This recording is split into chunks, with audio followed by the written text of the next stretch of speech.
1000 بیلیت گرفتم، 8000 بیلیت گرفتم. یگان آدم نمیگه همین 20 آدم 4000 4500 بیلیت بفروشم. دیگه همش 8000 میفروشم. هر روز به اخبار اعلان میکنن 4500 بیلیت. 450 بیلیت. مرحمت 450 بیلیت فروش. همه چی بیلیت تیار شدیم. کی گرفتن؟ همین جا در یک بچه را بپرس 10 روسی داداری همین جا. پنجم آچراتی بیلیت فروخته استیم. خلقی تاجیک خب بکنه، آدمی خب کردگی مردمی تاجیک به انامی روز ما را آورده رساندن. دیگه مملکت ها یک کمکه گناه میشود مبراین میتینگ میکنن. ما خب میکنیم، انده قرض میکنن 10,000 براسیه را بریم برسیم. یگان آدم نفروختیم. زاکون نیست. همین باور که من 21 در زنگ میزنم لشنه بچه پریزیدنت همین خبرم میرسانم. مرحمت بیارد از این کسش آدم بمانند خلق 4500 5000 بیلیت فروشن، 8000 نفروشن.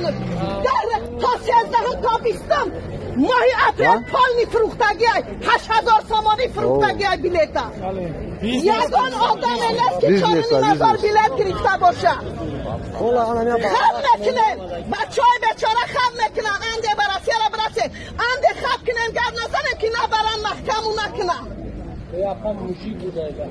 یه هسته شیدمی جمعه را میان فقط میگن که بیلیت 4500 اودا میبین خیلی از 100,000 اودا زیاده خیلی دادر بیلیت چند سون خلق اخمار میکنه. 8000 میگن خلق اخمار کنه خواه آیا باربا خواهد گوش میکده خلا مرا تو نمیش چه جوش کنده مرا نمیفوره برم هم رسیه دا کار کنم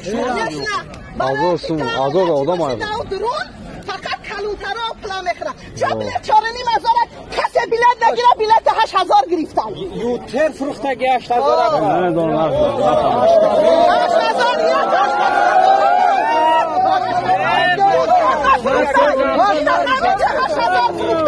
همینجا 7500 فروختایش. چرا خلقی بیچاره را میدهنه میکنن؟